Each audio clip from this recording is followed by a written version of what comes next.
Exit പോളുകളിൽ ചിലത് തിരുവനന്തപുരത്ത് ബി.ജെ.പിക്ക് വിജയം പ്രവചിക്കുമ്പോൾ സംസ്ഥാനത്തെ ഏക സൈനിക സ്കൂളായ തിരുവനന്തപുരത്തെ കഴക്കൂട്ടം സൈനിക സ്കൂളിൻ്റെ നടത്തിപ്പ് ചുമതല നായർ സർവീസ് സൊസൈറ്റിക്ക് നൽകിയത് ചർച്ചയാകുന്നു. തിരുവനന്തപുരം ലോക്സഭാ മണ്ഡലത്തിൽ എന്നും കോൺഗ്രസിൻ്റെ വിജയത്തിൽ നിർണായകമാകുന്നത് ഇവിടുത്തെ നായർ വോട്ടുകളാണ്. NSSന് സൈനിക സ്കൂൾ നടത്തിപ്പ് ചുമതല നൽകിയതിലൂടെ ബി.ജെ.പി ഈ വോട്ടുകൾ ഉറപ്പിച്ചോ എന്നാണ് സോഷ്യൽ മീഡിയയിൽ വരുന്ന ചോദ്യം.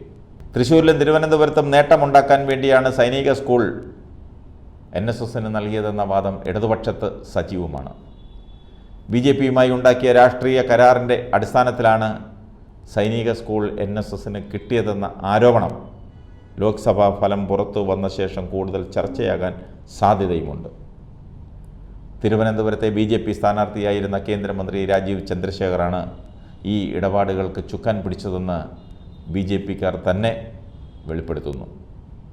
അടിയൊഴുക്കുകൾ അനുകൂലമാക്കാൻ ഇങ്ങനെ പലതും നടന്നു വന്നതുകൊണ്ടാണ് തിരുവനന്തപുരത്ത് ഫലപ്രവചനം അസാധ്യമാകുന്നത്. അടച്ചുപൂട്ടലിൻ്റെ ഭീഷണിയിലായിരുന്ന കഴക്കൂട്ടം സൈനിക സ്കൂളിൻ്റെ ശോച്യാവസ്ഥ നേരത്തെ ചർച്ചയായിരുന്നു. പ്രത്യേകിച്ച് ലോക്സഭാ തെരഞ്ഞെടുപ്പിൽ വലിയ ചർച്ചയായിരുന്നു. ഇന്ത്യയുടെ പ്രതിരോധ സേനയിലേക്ക് നിരവധി ധീര സൈനികരെ സംഭാവന ചെയ്യുകയും മറ്റൊട്ടനവധി ഉന്നത പദവികളിൽ നിരവധി പേരെ എത്തിക്കുകയും ചെയ്ത ഈ വിദ്യാലയം കടുത്ത സാമ്പത്തിക പ്രതിസന്ധിയിലായിരുന്നു വളരെ കാലങ്ങൾ കൊണ്ട്. ഇതിനെ തുടർന്നാണ് സ്കൂളിൻ്റെ നടത്തിപ്പ് ചുമതല NSSൻ്റെ കൈകളിലെത്തുന്നത്. കരാർ ജീവനക്കാർക്കുൾപ്പെടെ ശമ്പളം നൽകാൻ പോലും പണമില്ലാത്ത അവസ്ഥയിൽ സ്കൂൾ എത്തിയിരുന്നു. സംസ്ഥാന സർക്കാരിനും സഹായം നൽകാൻ കഴിയാത്ത സാമ്പത്തിക സ്ഥിതിയായിരുന്നു. ഇതോടെ സ്കൂൾ സ്വകാര്യ വ്യക്തികൾക്ക് കൈമാറാൻ സർക്കാർ തീരുമാനിച്ചു, അതായത് കേന്ദ്ര സർക്കാർ. സാധാരണ ഇത്തരം സ്ഥാപനങ്ങളൊന്നും NSS ഏറ്റെടുക്കാറില്ല. എന്നാൽ സൈനിക സ്കൂൾ ആയതിനാൽ NSS പ്രത്യേക താല്പര്യം കാട്ടി. NSSൻ്റെ ജനറൽ സെക്രട്ടറി ജി സുകുമാരൻ നായരുടെ മകൾ ഡോക്ടർ S സുജാത NSS കോളേജിൽ പ്രിൻസിപ്പലായിരുന്നു.